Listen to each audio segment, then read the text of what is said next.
We kick things off with a muscle boy trying to pull out a sword, but it is of no use, as it's been over 200 years since the sword was pulled out. Apparently, the only person who can do it is the legendary hero, who should have a strong pull-out game. Now, we shift to a mage girl who is telling a man named Kajer to stop fooling around. He isn't even able to collect materials the right way, which leads the mage girl, named May Ally, to scold him some more.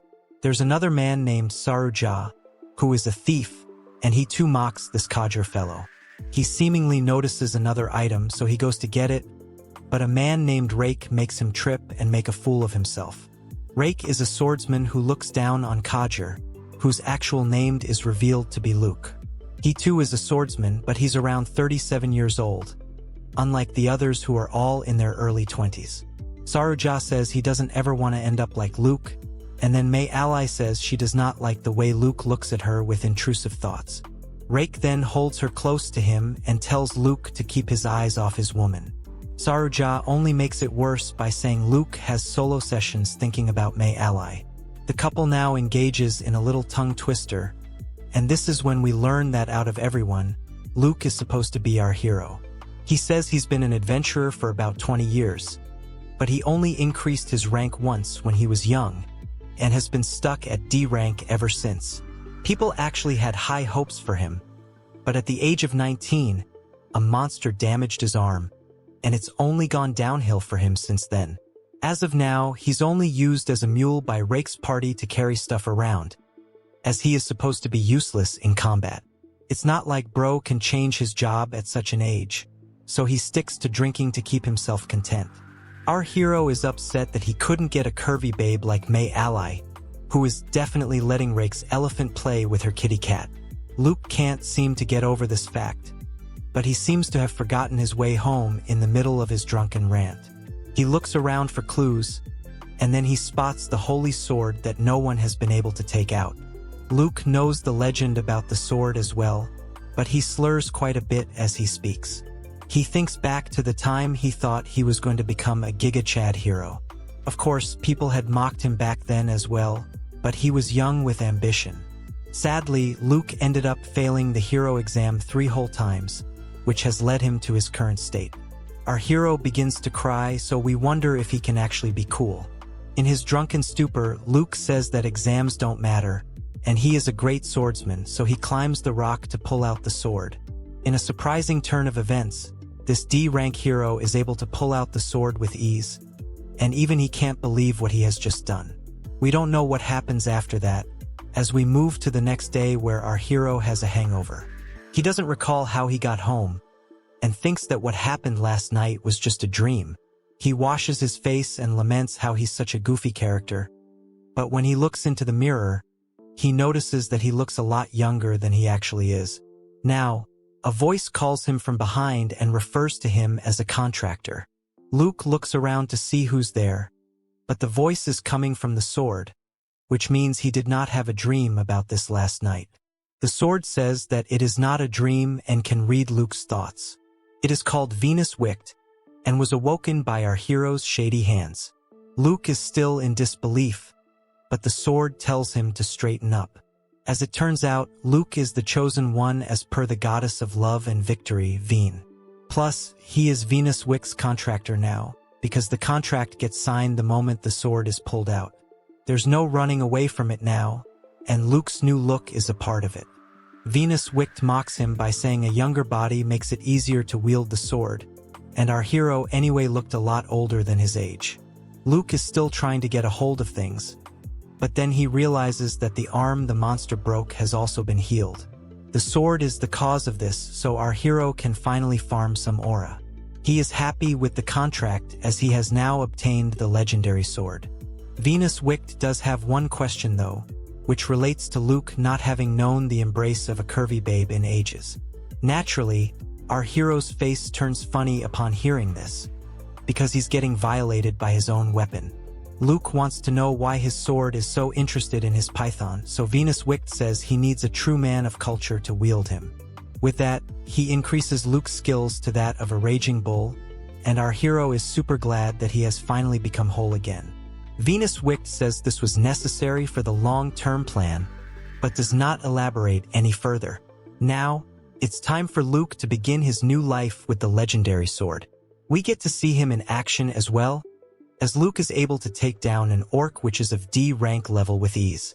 This is a really big surprise, because our hero has not been able to beat these beasts ever since he was young. He's clearly a lot stronger now, and he's not even getting started yet. Luke is just happy to be able to slay more than E-rank goblins now, as he was given the term Goblin Slayer. His sword doesn't understand what's the big deal here, because celebrating an orc takedown is pretty pathetic. However, our hero maintains that this means a lot to him, and then Venus Wick decides to tell us a bit more about his powers. Naturally, he's a lot stronger than any other famed sword in terms of basic attack power, and he can also help with healing and status effects. The legendary sword is about to mention something else about luck, but chooses to change the topic. Luke is a man of culture, so he demands to know the truth, leading Venus Wick to reveal his most passive ability, known as Passion Domin Queen's Harem. Luke has never heard of such a finishing move, but the viewers of Comic Guzzlers know where this is going. Venus Wick says that this is the true essence brought about by the goddess of love and victory, Veen. Basically, if Luke gets a lot of wives, then his sword will gain more abilities, and we're talking about Venus Wick here, not his elephant. Luke laments that fact that he has been single all these years, so he doesn't know if he'll be able to rizz any women enough to become his wives. Venus Wick reveals that the term wife is a bit flexible, as his power affects the women Luke has been shady with. The sword seems to be pretty suspicious as he encourages Luke to get his freak on, leading our hero to question if Venus Wick really is a holy sword. Once again, Luke is told that he should get more wives if he wishes to become more powerful, but sadly for him, this is not the kind of life he has lived so far. The sword tells him not to worry as half of this world is female. Now we shift to the mage girl May Ally, who likes like she's in a tight spot. She and Rake's party members have found themselves in front of a super scary monster. Rake doesn't look so courageous now, as he asks his babe to chase off the beast with her magic. She then looks at Saruja to do something, but she should use her brains more often, because what exactly is a thief going to do to a monster? The entire party laments running into one of these monsters, and from the look on its face, mercy is definitely not on its mind. This is a killing panther, which is a C-rank beast with sharp claws and fangs. Rake curses his luck because if Luke was here, he could have used him as bait and then made an exit. In order to understand this, we have to go to a slight flashback to this morning. Luke had told his party that he is actually his younger brother, because he needed to explain his new look. He then said that Luke had to go away because of some trouble. Nobody in the party even knew that Luke had a brother because, as we can see, he is just lying about being his own younger brother to keep his new powers a secret. Saruja can't believe that a low-rank hero would cancel on them like this, but May Ally seems to like him, as she introduces herself quite happily with a smile. Our hero is a bit nervous, especially as May Ally starts acting very flirtatiously around him. This is definitely because of the passive skill of the Queen's Harem, and May Ally can't seem to keep her intrusive thoughts at bay. She even suggests going on an adventure together, to which Luke has to keep a straight face. Rake should have intervened here, but we anyway go back to the present now, where he is told to hurry and attack the fierce panther, as he is a swordsman. May Ally now tells Rake that she will do something amazing to him later if he is able to chase off the monster. Normally, any man of culture would immediately listen to such an earnest request, but Rake tells May Ally that he does not want anything from her at all. With that, he runs away like a coward, leaving his party defenseless. Saruja runs away as well, because he's not exactly anyone's role model, but the mage girl is left alone with the beast. She begs her party members to save her, but it's a bit too late for that. Rake is shown to be quite the evil man, as he says it's fine for May Ally to be ravaged by a beast, as she likes to have raging bulls in bed. Saruja asks Rake if he should really be leaving May Ally alone, but he says he does not care for women who offer their kitty cats so easily. To everyone's surprise, the panther beast suddenly shows up behind Saruja and attacks him without mercy. It's quite the gruesome sight, which shocks even Rake, and then we shift to the Holy Sword, who is having an argument with our hero. He is upset that Luke isn't using his elephant despite being given such great endurance now. However, Luke argues that it's not so easy to convince women to give you their kitty cats. Venus Wicked then suggests going to a place with night ladies, but Luke doesn't have the money for that. The sword then suggests hunting monsters to earn money, but then he also suggests trying for May Ally, as she was definitely giving him the looks earlier. Luke says no to this idea because she is going out with Rake, and he still believes in loyalty in relationships for some reason. Venus Wicked asks him to steal May Ally from Rake, but Luke asks him if he is a holy sword or a shady sword. Our hero then says that even though his main powers are connected to the harem ability, he is still quite strong as is. As he says this, he comes across someone on the ground, and it is none other than the mage girl. She is in pretty bad shape as she was attacked by the panther beast, so now Luke has to do something about it. Saruja and Rake are not too far off, but it looks like May Ally has the best chances of survival. There's no time to relax as the giant panther attacks Luke from above. He is able to defend himself in the nick of time, but this is a really bad situation he has found himself in. Our hero figures it's time for him to show who the real Giga Chad is, so he finishes off the beast with one slash, and then farms some aura by striking a pose. Frankly speaking, he's a bit surprised to have been able to take down such a deadly beast with ease, but Venus Wicked tells him this should be quite normal now, as his abilities are far above what they used to be. There's no time to waste, as Luke will need to help the 3 party members, all of whom seem to have met their end. Rake seems to have had a high-grade potion, so Luke uses it on him and brings him back to life. Rake can't believe he has survived, and that too because of Luke's younger brother, who is actually Luke himself. Next up on the revival list is May Ally, so our hero gets her up, but before he can do anything else, Venus Wicked asks him why he's trying to save the same people who used to give him a hard time. It's a very simple answer from Luke, as he believes they're all too young to go like this, and have the potential to do great things later in life. All of this may sound really heroic, but the Holy Sword knows that our hero is just saying all of this to impress and Rizz May Ally. She is still a bit conscious, as she sees Luke saying no to his sword, who was literally asking him to go Epstein mode on the mage girl was she is unconscious. Anyway, Luke does end up saving May Ally, and she remembers him as the handsome man from earlier in the morning. She then goes up to him and grabs his arm to thank him for saving her life. She may have also realized that Luke was strong enough to take down a killer panther, which means this girl is always using her big brain energy. Our hero is a bit baffled by the way May Ally is behaving around him, because it's like she's done a full Uno reverse on her attitude. Now, the mage girl asks Luke to form a party with her, mainly because Rake's party has disbanded. She reveals that Rake and Saruja both abandoned her to run away from the beast, which is indeed shameless behavior. This means that the mage girl is free right now, and more importantly, single. She wishes to be with a real man of culture like Luke, as it would be great for her own security. Luke says no to her, but she begs him, even offering shady things in return. To everyone's surprise, Luke rejects her advances by saying he has no interest in her at all. He then walks away from an opportunity that had presented itself to him after decades. Later in the night, Venus Wicked scolds Luke for being a fool and turning down a cute girl without even using his python once. Once again, Luke asks Venus Wicked if he is actually a holy sword or unholy villain. Plus, he doesn't like kitties that are so easy to get.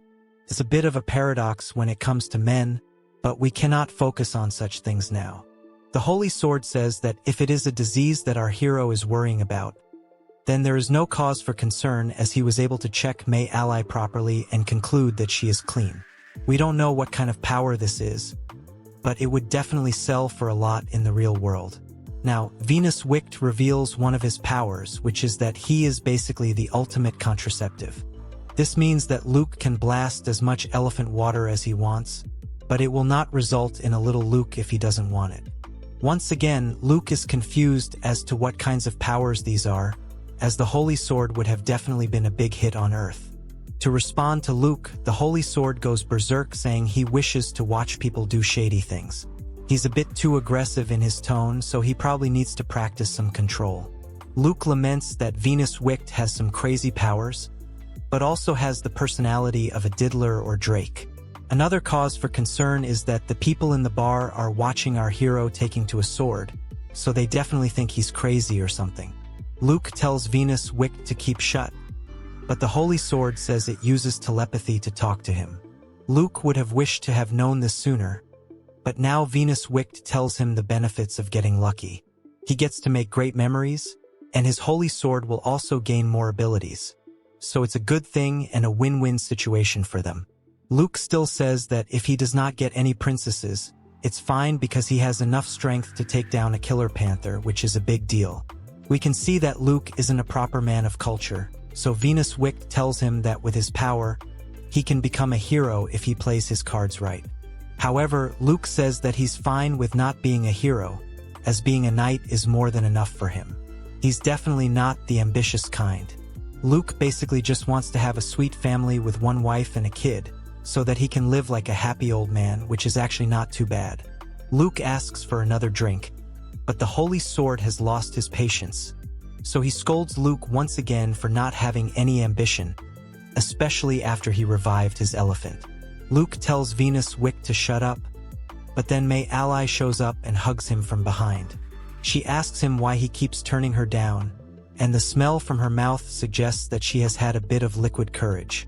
Now, May Ally says that she prefers older men to young boys because she believes they are better when it comes to skill, precision, and technique.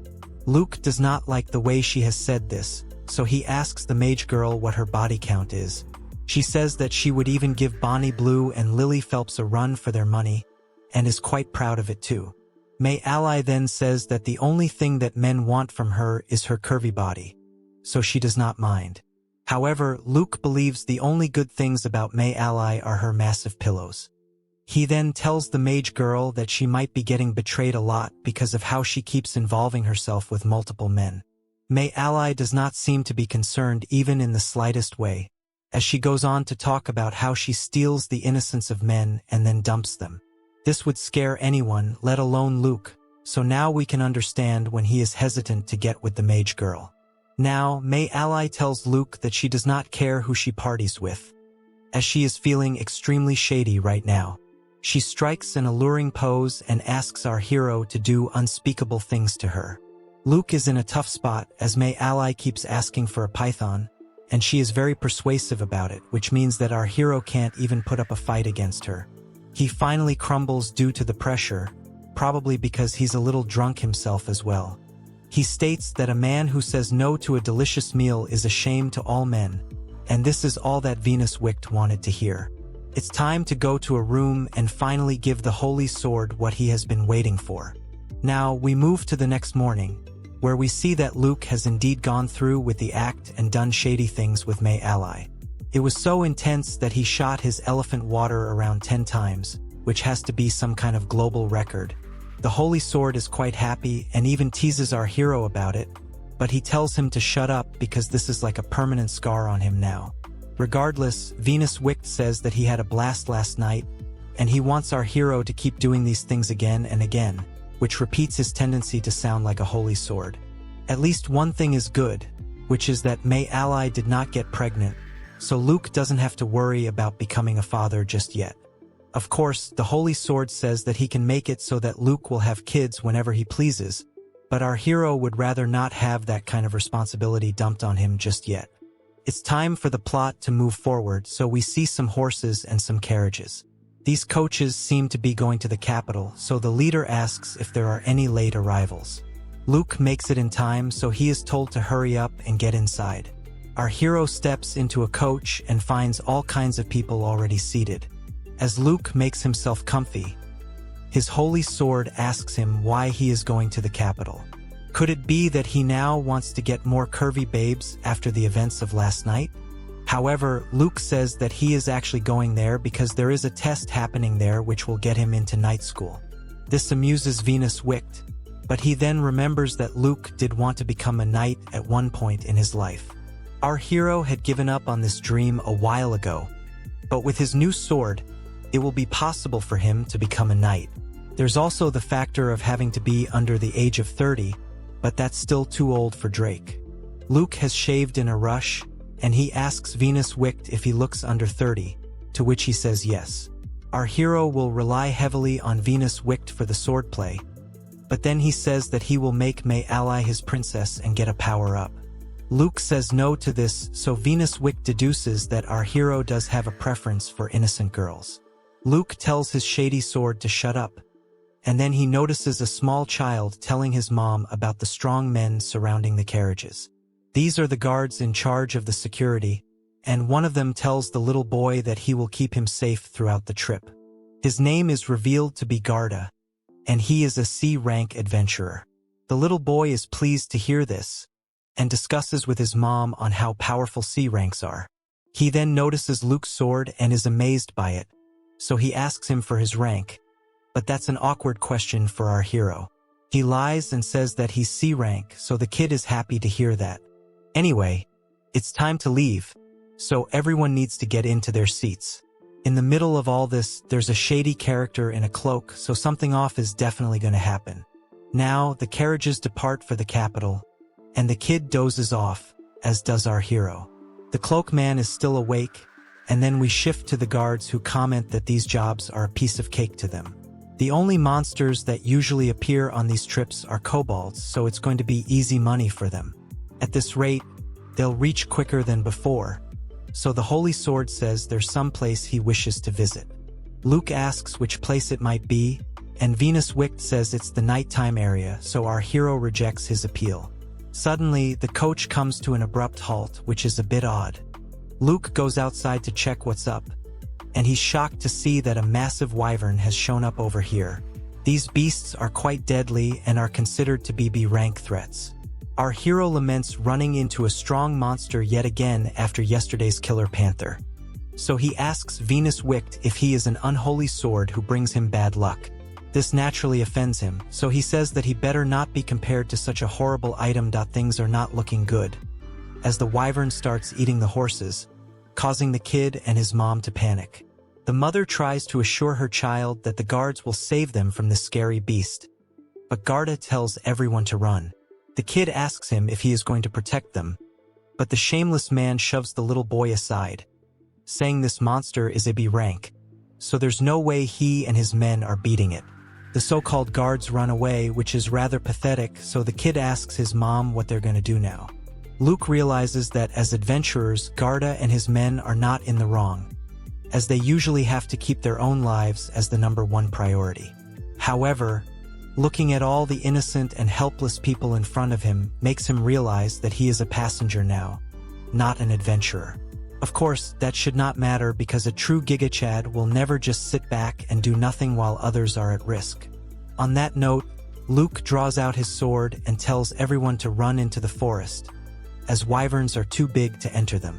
He'll distract this one till then, but the kid asks him why he's doing this if he's only a C rank. Our hero tells him that a C rank can at least distract a B rank monster, so he should just focus on hiding with his mom. The folks take shelter, leaving Luke in front of the massive beast. Naturally, Luke is shivering a bit because the wyvern is pretty scary, so Venus Wicht mocks him for acting brave earlier. The Holy Sword says that the wyvern will be a very strong opponent, but Luke says he just needs to use his power to get the job done. He also recalls how he had injured his arm the last time he tried to protect someone, but then another person comes out of the coach begging for help. This is not a good situation for Luke, but before any further damage can be done, the cloaked man shows up and manages to slash the wyvern with his sword. Actually, this is a cloaked woman, as can be seen from her curvy body. She is using a light sword, which amazes Luke, but she tells him to take the survivor away while she distracts the wyvern. Seeing her makes Luke wonder who she could be, but there's no time to waste as he needs to rescue the survivor while she deals with the wyvern. Our hero is able to get this man to run into the forest with the other survivors, and then he calls upon Venus Wicht to lend him his power. That won't be a problem, as the both of them get ready to farm some aura. The wyvern gets the better of the cloak girl and is about to make a meal out of her, but before that can happen, Luke makes a heroic leap and manages to slash it down with just one blow, which is quite an impressive feat. The kid and the others are glad to see Luke succeed, and even he is glad that he has a holy sword. After all, hard scales are like pudding to Venus Wicked. However, Bro makes a funny face as the wyvern crumbles and disintegrates, making him fall off his high horse. He manages to land safely, but also on top of the cloak girl, leading to a goofy situation. Our hero is holding on to a really soft pillow, so as expected, he is accused of being shady and gets smacked by the girl. Everyone gets to their destination, but Luke laments finding himself in that scenario. Venus Wicked is quite happy this happened, and for all we know, he may have been the one who orchestrated the whole thing. There is a silver lining though, as the little kid thanks our hero for saving his and his mom's life. He promises to become as strong as Luke is in the future so that he too can protect others. It's a nice and wholesome moment, but our hero realizes that the girl from earlier has run away. He wanted to thank her for distracting the wyvern, but Venus Wicked says he actually wants to thank her for those soft pillows. Of course, if Luke had said that, then she'd probably have chopped his head off. Having said that, Luke would be lying if he didn't experience heaven while holding this girl. She seemed to have the perfect volume despite having such a thin waist, so she was like the pinnacle of curviness. Venus Wicked tells our hero that he would touch them bare as well, so he tells him to stop with the shoddiness. Now, we move to the Royal St. Gura Knight Academy Central Practice Field. There are tons of people here to take the exam, and it makes Luke a bit nervous. That should not be a surprise because this particular academy is quite famous. Even the nobles come here to practice, so such high demand should be normal. Venus Wicked mocks Luke by saying even a shady commoner like him wants to be a knight. There's a special commoners division for people like Luke, which is why people keep coming here to turn their fortunes around. This test will be the perfect opportunity for our hero, but before he can plan his next steps, a girl bumps into him. One look at her is all he needs to realize that she is the same cloaked girl from yesterday. Luke asks her if she has come to take the test, which would explain why she's so strong. However, she says that Luke is the strongest man here. That does sound like a compliment, but the girl calls Bro a diddler, so it makes for some funny faces. Luke tells her he didn't do it on purpose, but then his sword tries to tease him. Luke shouts at Venus Wicked with rage, but it looks as if he's screaming at the girl, making things even funnier. She calls him rude, so he apologizes as his words were not meant for her. Now, the girl decides to reveal her name to be Aria. Luke gives her his name too, but he wonders who she truly is. Aria has a nice grace to her mannerisms, but her clothes don't make her out to be a noble. Even her sword is quite badly chipped, so she is in no way a fancy girl. After avoiding an awkward chat, Luke notices his sword looking with intent, and this is because he feels that Aria would make the perfect princess for our hero. After all, a bit of attitude is fine to tease a man of culture. Now, somebody shows up to the scene and points towards Aria, seemingly interested in her. His name is Ryos, and he sure looks like a noble. Aria asks him what he's doing here, so he mentions that he is a student over here. He came here only because he heard that Aria was taking the test, but she tells him to leave. That's quite cold of her, but Ryos is a bit persistent, so it makes sense. He teases her for a bit and says that the place for her is by his side. However, Aria has no intention to do such a thing, and she makes her disinterest clear. Ryos is upset, and he tells Aria that she can try all she wants, but she's not going to get through the test. Aria apologizes to Luke for making him go through such a sorry scene, but he says it's fine. On that note, she leaves, and Luke comments that she does have it rough. Suddenly, Venus Wicked tells him that this is his chance to save Aria when she is about to fail the test. If Luke manages to do this, then Aria will fall for him, and then he can enjoy those pillows and kitties all he wants. The main intention to get their freak on, but Luke is not even paying attention as he says that the test is about to begin. A boss man type character shows up and motivates everyone for the test. He adds that only people with the combined skills of stamina, knowledge, might, and luck will be able to get into this academy. Everyone else gets really hyped, but Luke and Venus Wicked both say this is a bit too extra. Anyway, it's time to get on with the first test, which deals with stamina. In order to filter out the crowd, this round will last until evening. The candidates are to bring back proof from the towering Toral Hills summit, which does sound like a hefty task.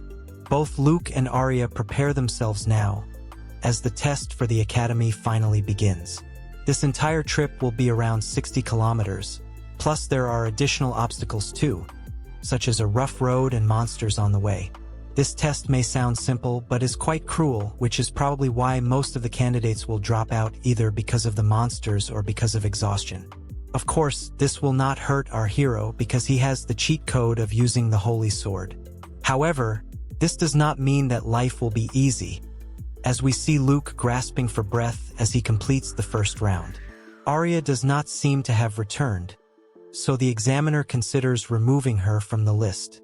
Our hero asks him to wait a bit longer because Arya is indeed trying her best to return to the spot. She does make it just in the nick of time, and the examiner tells her that she is the last one to pass. Luke asks Arya if she is fine, but she falls to the ground, and her sword also looks completely battered. Our hero then learns that Arya encountered a group of ogres on the way, which is why she is in this position. At this rate, her weapon won't make it through the remaining tests, but there's not time to rest. The second test is to do with material gathering, and the ones who are able to gather all the material in 2 days will pass. The materials will be decided by drawing lots, and Luke's chit says 10 demon hides. This can be done by attacking trolls, and then we learn that Arya needs a large onifang, so she'll need to find a hobgoblin. These beasts are strong and scary, so her chances don't look so good, especially with her sword. That's when Arya looks at our hero with sweet eyes and asks him for a favor. Intrusive thoughts kick in quickly, but then we move to a restaurant with a lot of food. It turns out that Arya wanted to have dinner, which is not something Luke would have expected. Turns out that she doesn't have any money for food or to repair her sword, so our hero asks her where she is staying tonight. Arya says that she will be camping, but then she says something completely out of pocket. Basically, she offers her delicates in exchange for this dinner, but that's more of an insult to Luke than anything else. He doesn't want Arya to start talking like his sword, but she does not get the reference. Venus Wicked only says that Luke is more interested in what the delicates are covering, but he tells him to shut up. Our hero is not in the mood to be mocked, so he tells Arya she can eat as much as she likes. This makes her happy and relieved as well. This gives her an opening for a second request, which is to ask Luke to cooperate with her in the second test. Luke listens intently, but then Arya does a double by shocking him with another out-of-pocket statement. She says that if our hero does this, then he is free to do as he wishes with her curvy body. Luke tells Arya that he's not interested in her body, although we all know that's a lie. She is confused now because she thought that all diddlers wanted the same thing. Luke tells her once again that it was never his intention to touch her pillows, but it's a bit too late for that. Venus Wicked gets into the action and mocks our hero again for not making the most of his opportunity here. Luke argues with his sword once again, which makes Arya wonder why he's acting as if he's talking to someone. After all the drama, Luke agrees to work with Arya, and even promises to cover her living expenses while together. This is great and all, but a dangerous path lies ahead. Our hero tells her not to worry and encourages her to use whatever path she thinks is best for her. Arya is surprised by these words of motivation, but Luke thinks she doesn't want to team up with an old man like him. He even thinks it could be because he didn't shave this morning, which could cause all kinds of problems in terms of the age limit if he is found out. Now, to celebrate passing the first test, our hero suggests drinking, but Arya fears that he might awaken the dark side if he gets too drunk. Bro says that won't be the case, much to the displeasure of Venus Wicked, who really wanted to see some action tonight. Now, we move to the next day where we see a troll in the woods. Both Luke and Arya plan to take it on, but our hero is not too sure if Arya can flank the troll without her sword. The curvy babe proves her merit by going up to the monster and slashing its eyes with nothing more than a stick. This is the distraction Luke needed, as he slashes down the troll with just one strike. Arya is impressed that he's able to do such things so easily, but even our hero knows that his sword's brute strength will only take him so far. Luke asks Arya who taught her how to use a sword, and she says it was her father. She then reveals that it's a sword style called linslet, which is only taught to royal people. Our hero seems to know about this style, and he is in disbelief as this name comes from the legendary sword Saint Alu's linslet, who was the ultimate Giga Chad. He and his families enjoyed great success from generation to generation, but soon there were some rumors of the linslet family losing its privileges. That's when Arya reveals that she is a daughter of the same family. Her father was a sword teacher at the royal palace, but one day, there were some false charges pressed against him, and it led to his execution. This led to ARIA'S family losing everything, including their pride and honor. Due to all of this, there was one single family that gained a lot from the linslet family's downfall. It was the Regalia family, which means they must have been the imposters. These are some serious accusations, so Luke asks Arya if she has the receipts, but she says no. She admits that she will never regain her family or their territory, but she does wish to restore the reputation of the linslet name. In order to do that, she has to get into this school, and it explains why she is acting so desperate to pass in front of our hero. All that aside, Arya says that she will teach our hero the basics of swordsmanship, because his style is a bit too rough. It will also be her way of paying him back for the food, and for once, our hero is happy to hear a suggestion. Of course, Venus Wicht appears like a shady character and cracks a joke about using swords in the night. This causes Luke to smack him into the ground, prompting the sword to say ouch. The day passes by, and it looks like the duo has managed to get all the materials they needed within one day. It's an impressive feat, and Arya is thankful to have allied with our hero. She maintains that she was a bit worried because she still thought of Luke as Diddy, but he tells her once more that he was not intending to do anything to her pillows. Now, our hero is seen practicing the basics of sword fighting, but he is getting a bit impatient. Arya tells him to be calm and control himself, as the basics are the most important lessons. Suddenly, Arya decides to fix Luke's posture in order to correct his technique, but she does not realize that she is getting a bit too close to him. Bro does his best to keep his intrusive thoughts at bay, but Venus Wicht keeps telling him to cop a feel. Arya notices this, so she asks Luke why he keeps muttering to himself. He tells her not to worry about it, but then he has something to worry about, as Ryos shows up and mocks the inn where Arya is staying. She is surprised to see him here, but he tells her that he can find out anything he wants. Of course, this is code word for stalker, and Luke knows it. Ryos says that he saw how Arya was barely able to pass the first round, and she looked pitiable. He then says that if Aluz saw this, then he would be rolling over in his grave. The nobleman sure looks like a villain, as he offers to help Arya pass the exams, but she is not at all interested in his support.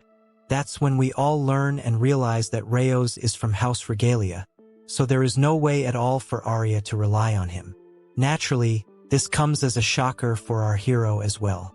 Ryos puts on a scary face and says that even though their houses have had bad blood for a while, he would like to put that all aside. The blonde brat continues to condescend towards Arya, but Luke has had enough of this, so he gets in his way and tells him to stop annoying his babe. Naturally, Ryos is a bit curious, so he asks who Luke is to her, as commoners should not talk to royalty like this. Bro does not care, so he tells the blonde brat to take him on in a duel if he wishes to talk to Arya. Ryos is amused, so he tells Luke that he will put him in his place.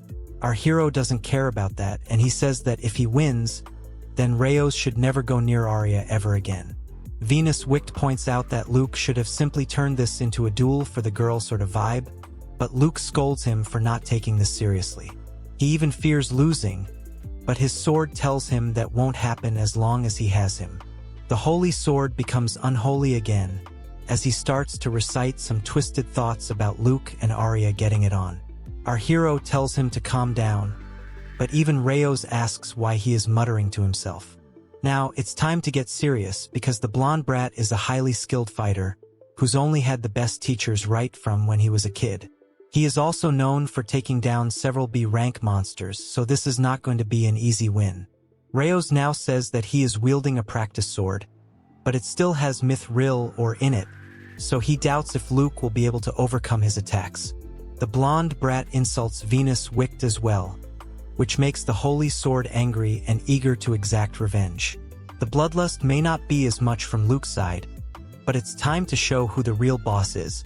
The battle begins with Luke trying to land a few strikes, but he is unable to get past his opponent's style. Ryos also admits that our hero is not too shabby with his moves, but his monotonous movements aren't going to do much to him.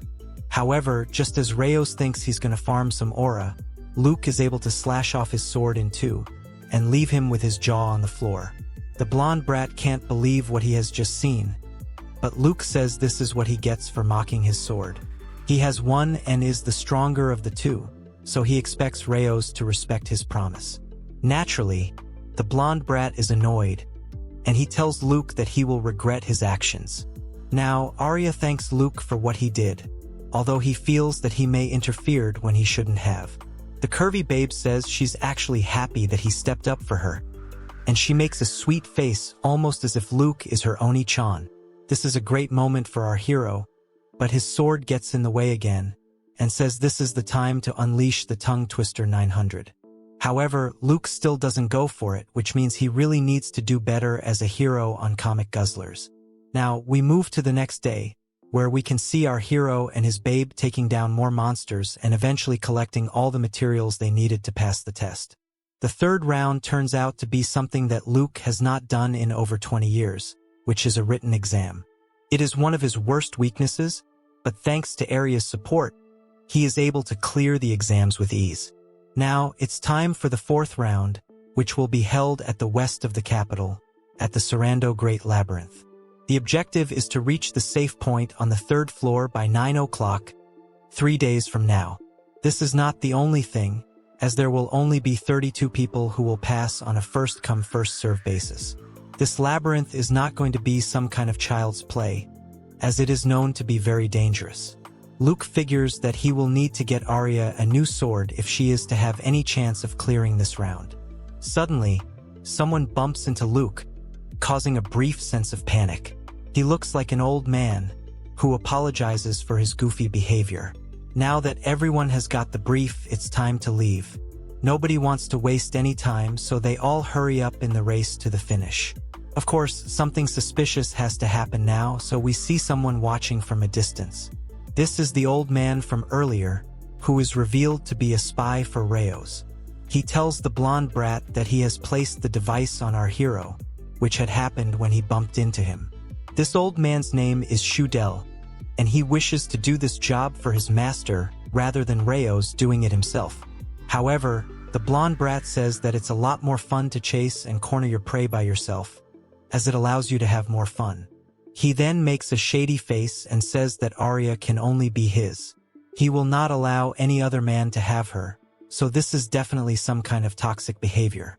Now, we learn that the labyrinth is a great source of money for the capital because it has still not been fully explored yet, leading to adventurers shopping for items again and again to explore it.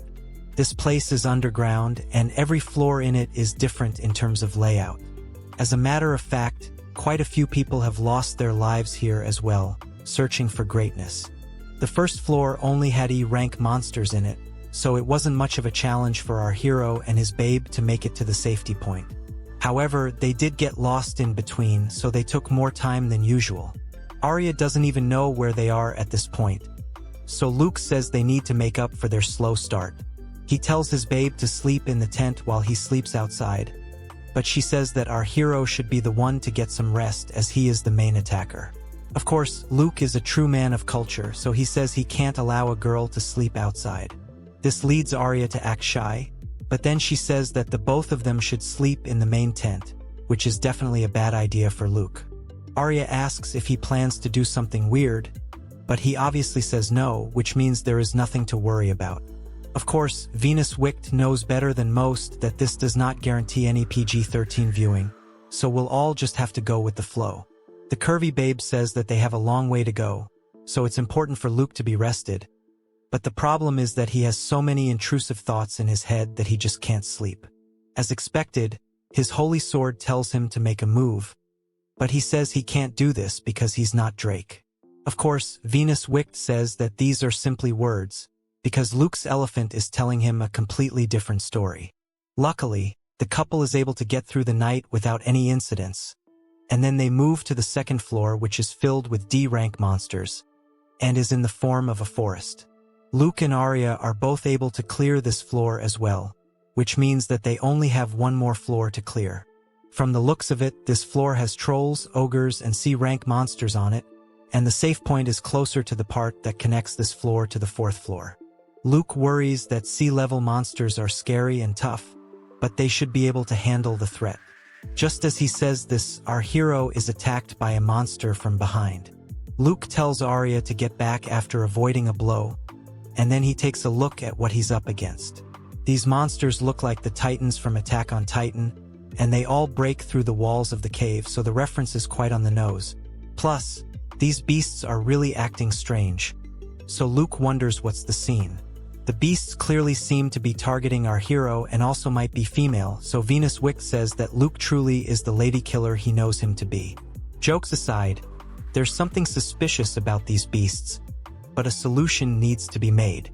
There's a dead end on the right, so our hero tells his babe to go hide over there. He then tries to lead the monsters away, and just as he had predicted, they are only after him for some strange reason. While running, Luke notices that he has gotten faster ever since he beat the wyvern. Venus Wicked says that beating higher opponents means getting higher points, so it's just like Sung Jin Woo from solo leveling, but without the extra aura. In that case, Luke asks his holy sword if he has any kind of move for this situation, to which he says yes. All Luke has to do is raise up his sword and then swing down with all his might, which he does with joy. This brings out the Blade Impact Strike, which is super strong, as it takes out the entire horde of Titans, which are not really Titans.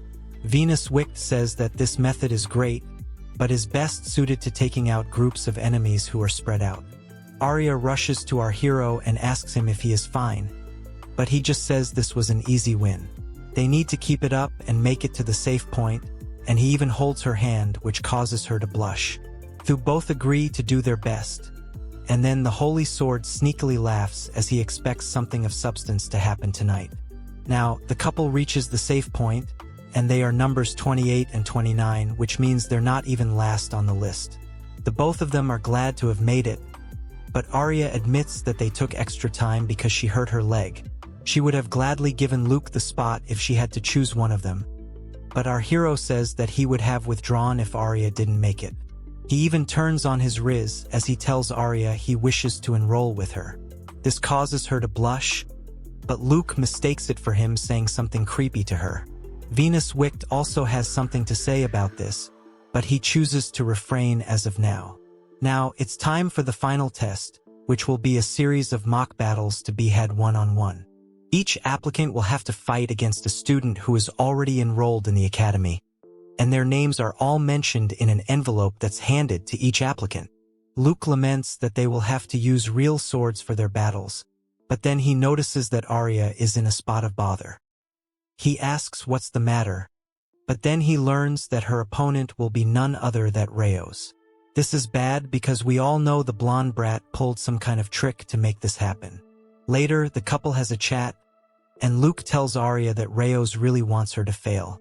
Another thing to understand is that she will not be able to defeat her opponent with her current strength. Luke turns to his sword for help, and Venus Wicked says that he always has a solution for such problems. Luke asks for a solution, but then Aria asks him once again why he keeps talking to his sword. Our hero makes a funny face and maintains that he's not messed up in the head or anything like that. Aria tells him he does not need to hide it because even she would talk to animals when she was all alone. But this is not what the actual scene is. Venus Wicked has an idea, so he tells Luke to hand him over to Aria. He does as he says, and upon touching the holy sword, Aria does feel something strange. Venus Wicked asks if she can hear him, and the shock on her face proves it. The curvy babe can't believe that the sword can talk, and then he tells her how he is the holy sword created by the female goddess of love and victory. Aria can't believe that she is holding a holy sword, although our hero believes he's more of a shady sword. Luke is desperate to find a way to have Aria beat Ryos, so he tells Venus Wicked to give his solution. The holy sword says it can't be helped, and then he asks Aria if she is willing to become our hero's princess. This is definitely out of pocket, so Luke tries to clear the air, but Venus tells Aria that if she becomes his princess, then she will be given a clone of the holy sword which will be comparable to his own might. Naturally, Aria says yes to becoming a princess, and this is good news for the holy sword too. That's when Venus reveals to Aria that a princess is pretty much the same as a wife, which makes her a bit more alert. He explains how his true power lies in love and shady acts, and how he wishes to create the ultimate harem of fighters for his master. Luke has to intervene now before it's too late, and he says that he just met Aria, so it would not be right to make her his wife. However, Venus scolds him and says that Aria is already in love with him. Our hero refuses to believe this, but judging from the look on Aria's face, maybe the unholy sword is right for once. Venus teases Luke by asking if he likes his young lady friend, but he says he can't do anything because he's 37 years old and desperately trying to avoid the Drake tag. Venus does not care about such things, and laments that Luke is hopeless in such a case. Now, the holy sword takes Aria to the side to have a chat with her, making Luke even more anxious. After they have their chat, Venus tells Luke to come to the clock tower at noon tomorrow, and then he takes off with Aria. Our hero is worried about what all Venus will fill his babe's head with, but he also can't believe that Aria is in love with him. After all, he is just a crumbling old man right now. Now, we move to noon the next day, as we see Luke eagerly awaiting what happens next. He wonders if Aria will even show up, because he'd much rather be resting for his match. The babe does show up and she asks if Luke waited long. He's ready to complain about having to wait for 2 hours, but then he takes a look at ARIA'S outfit, which makes her a total babe. She asks him how she looks in her new dress, to which he says she looks great. Venus Wick teases Luke by asking him if he wants to hold her and give her some of that tongue twister 900. However, our hero ignores his sword and asks Aria about her clothes. She didn't have much money, so she had to go for an older outfit, but that's all right. Now, Aria asks Luke if they can hold hands, and only a fool would say no. He is still a bit clueless, but that's when Aria says that they are going on a date. Luke is a bit nervous, so Aria asks him if she is not good enough for his might. He simply asks her where she would like to go, and she says an armorer or a battlefield would be nice. These are not really the best ideas for a date, but she can't help it because she only knows the way of the sword, not the python. That's when Luke comes up with the idea to go for a play. Aria used to watch plays with her family when she was a kid, so she's on board. Venus Wicked gets the chance to crack another joke, but Luke tells him to shut up. The Holy Sword wants the couple to watch a play on romance, and as luck would have it, they both go for a play about a commoner boy and a royal girl. The boy even dueled against the girl's fiancé in the play, kind of like how Luke dueled against blonde brat Ryos. Luke can understand how ironic this is, but Aria is clearly moved by the play, so she is in tears. After the play, the two of them go window shopping around town, and the vibe is such that it almost feels as though they are an actual couple. Of course, this is when our hero's face suggests that their age gap may lead people to get the wrong idea. None of that matters though, because Aria is having a lot of fun. Now, our hero asks his babe if she is ready for tomorrow's test, and she says yes, although she still hasn't gotten her clone sword. Luke has to be careful, so he tells Aria that Venus is a shady sword, which is why she should not trust what he has to say to her.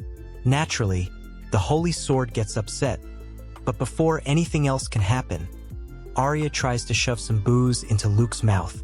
She wants our hero to drink, but he is not sure if he should, especially considering they both have the final round tomorrow. Aria pretty much forces it down his throat as she believes her own test is highly dependent on this too. Luke has no idea what she means by this, but the babe tells him that they should drink and have some fun. Luke eventually agrees that a little bit won't hurt anyone, But as we all know, such nights never end with just one drink.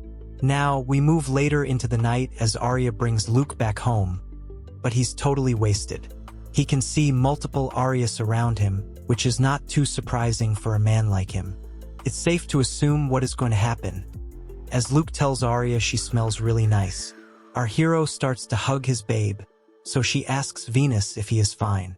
The Holy Sword says that Luke has fallen, but that means this is her chance to do what she needs to do.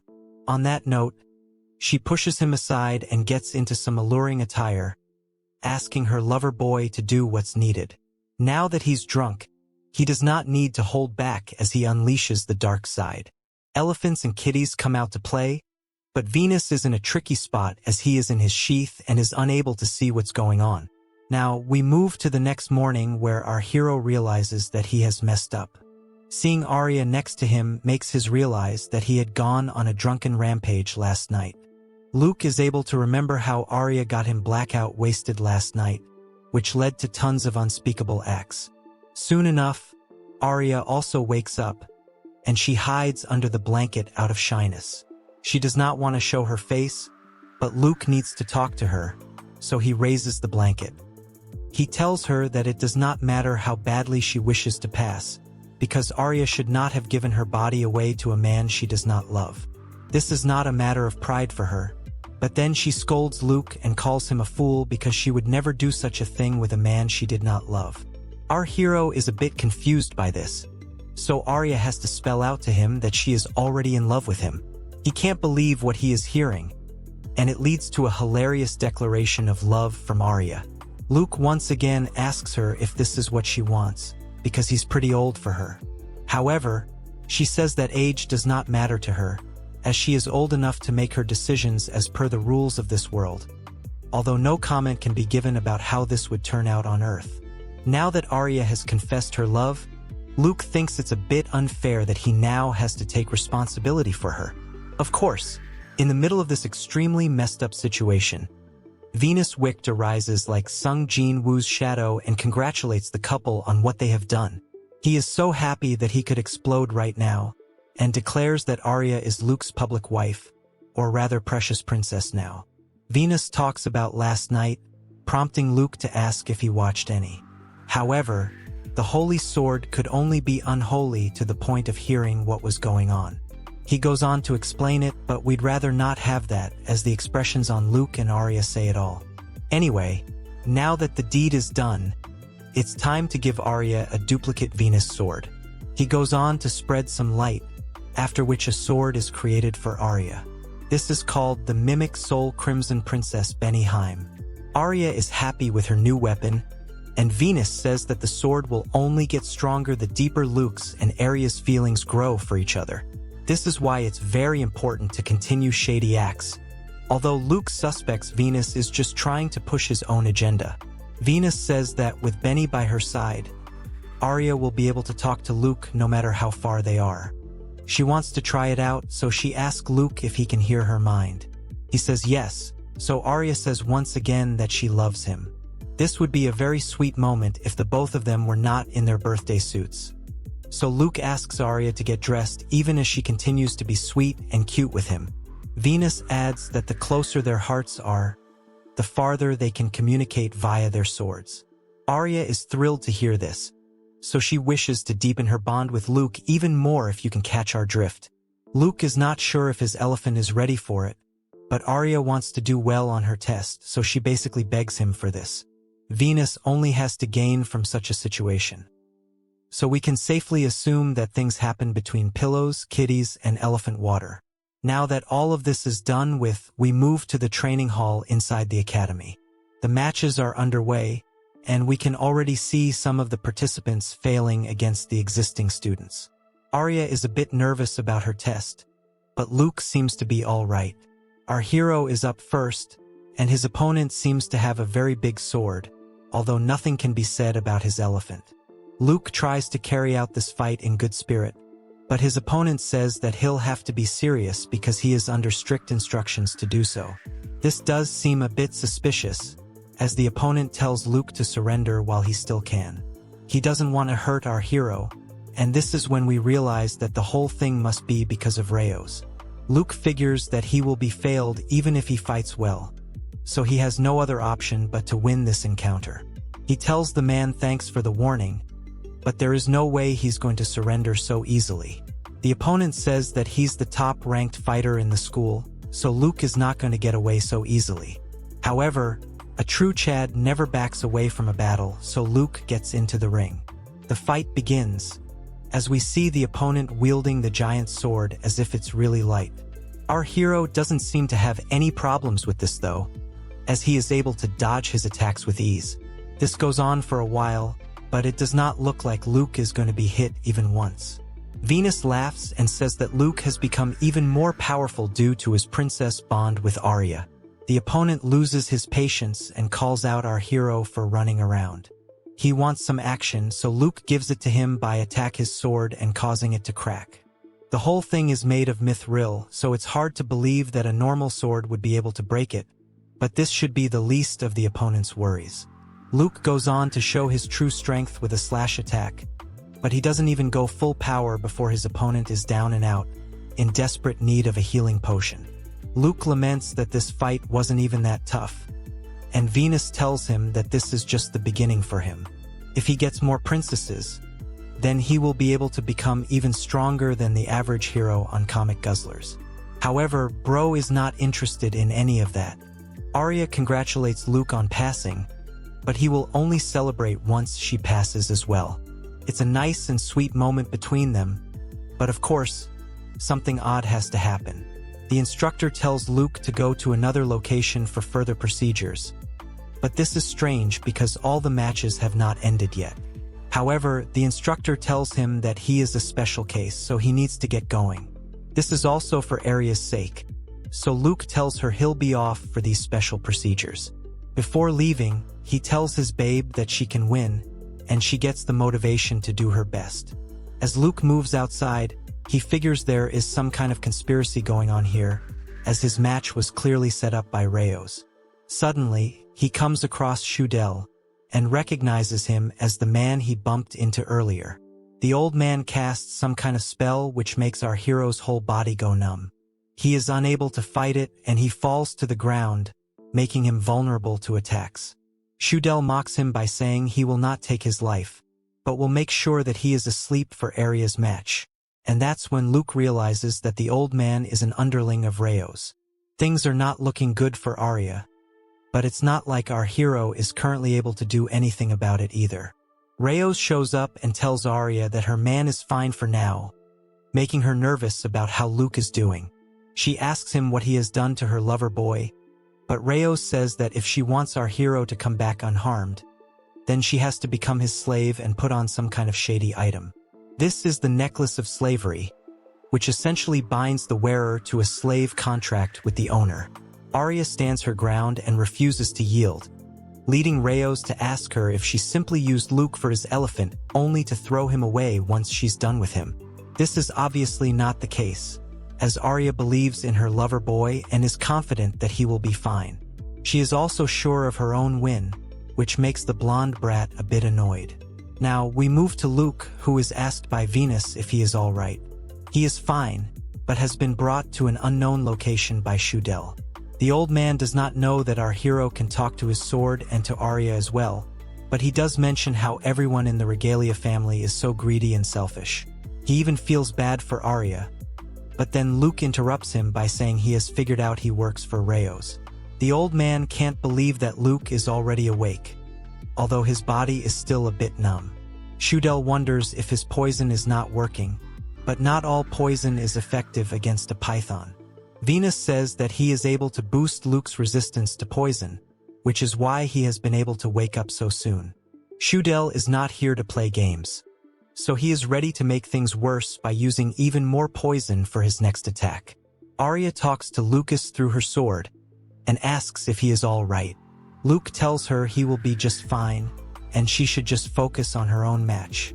He apologizes for not being there with her, but Arya is fine with that because talking to him now makes her feel as if they are still together.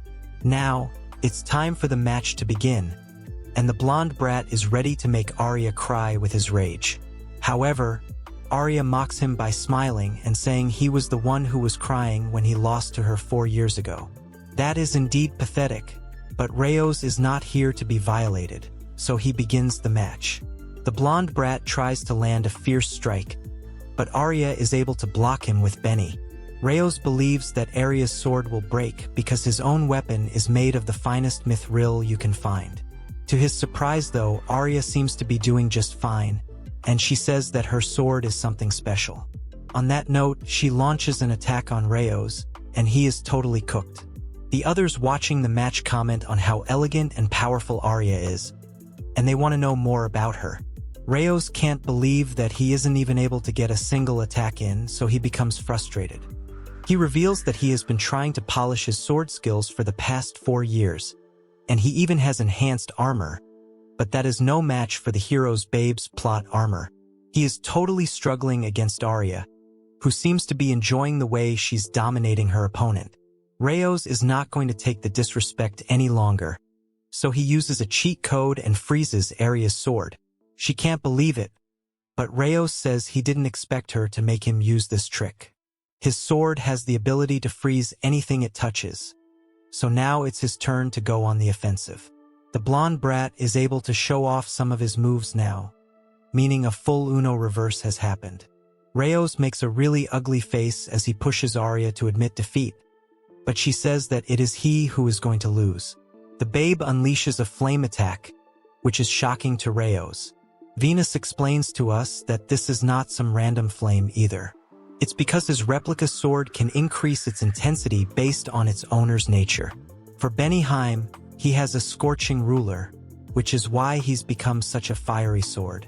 Now, Arya tells Ryos that he likes to think he's an aura farmer because of all his wealth and his followers. However, he is no different from what he was 4 years ago, so she will show him the difference in skills between them. Naturally, the blonde brat loses his mind and keeps saying that he needs to make Arya his own. He goes on to say a whole bunch of nonsense which only makes him look like a sore loser. These words have no impact on Arya, but then Ryos says that he is going to make her weep when he becomes her first elephant.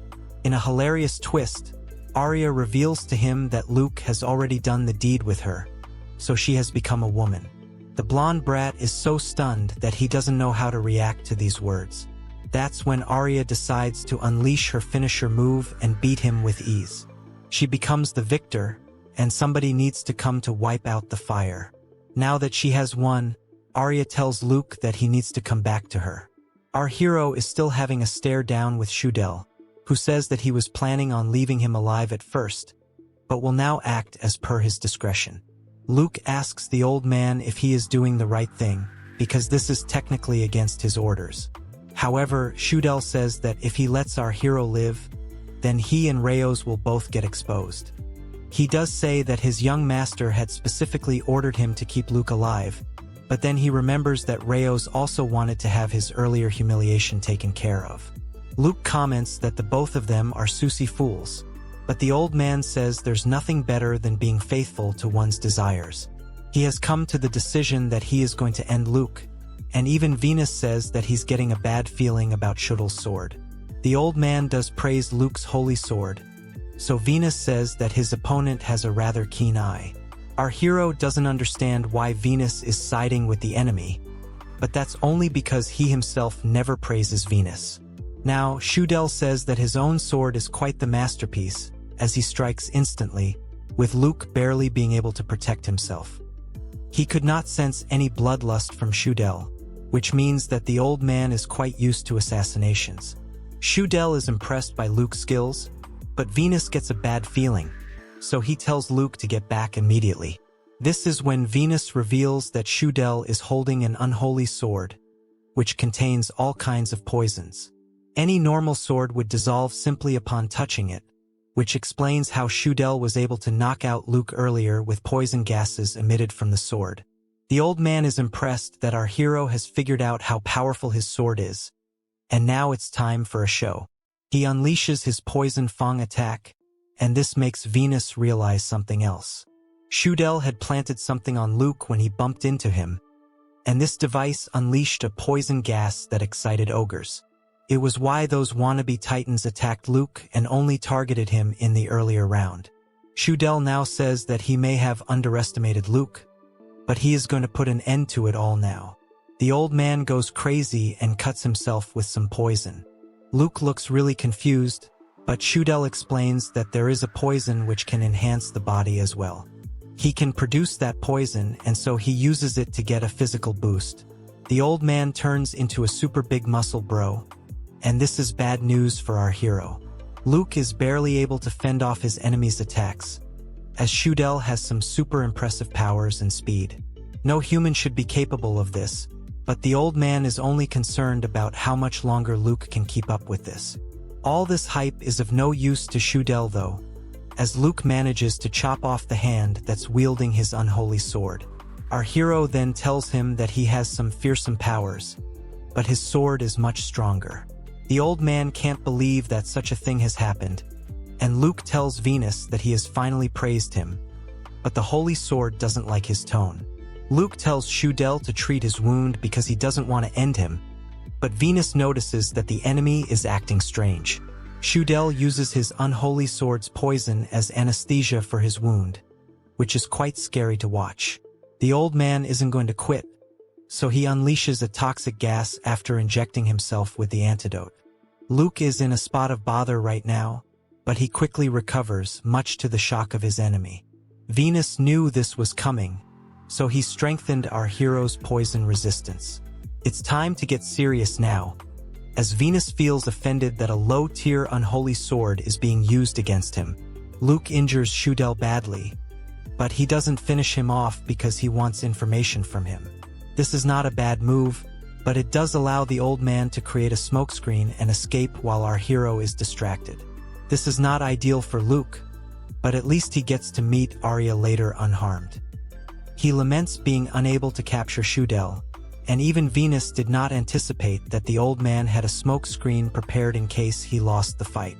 Anyway, one thing is for sure, which is that he was an assassin hired by the Regalia family, so Arya believes she will be able to expose that corrupted family for what they did to her if she is able to get his hands on this poison serpent. However, that is for another time, as this video now comes to an end. What is going to happen next? Is Ryos finally going to get exposed? And how does Luke intend to live his life with his new princess? Will he get more babes for his harem? Like, share, and subscribe if this is a story that appeals to you. There are quite a few chapters to this manga, so I'll be able to make a whole series on it, but only if this video gets enough views. Otherwise, I know you guys are fans of series Yuta and Wayne. Okay then, I'll see you in the next one.